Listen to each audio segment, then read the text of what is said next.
किया था तो कराची की सड़कें रेगिस्तान बन गई। सरबराह MQM खालिद मकबूल सिद्दीकी का असीबाद में खिताब, कहा कराची हैदराबाद मीरपुर खास की हुकूमत को भी आईनी तहफ़्फ़ुज़ देना होगा। बल्दियाती हुकूमती इख्तियारात और महकमे किसी वज़ीर आला की मेहरबानी से नहीं चाहिए।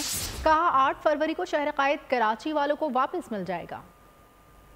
वफाकी हुकूमत और सूबाई हुकूमत को आईनी तहफ़्फ़ुज़ दिया गया है। इसी तरह कराची की हुकूमत को, हैदराबाद की हुकूमत को, नवाब शाह की हुकूमत को, सक्खर की हुकूमत को, मीरपुर खास की हुकूमत को और कस्बों और देहातों की हुकूमतों को आइन उसी तरह तहफ़्फ़ुज़ दे। बल्दियाती हुकूमत के भी इख्तियारात और महकमे किसी वजीर आला की खैरात के तौर पे नहीं चाहिए, किसी वजीर आजम की मेहरबानी से नहीं चाहिए।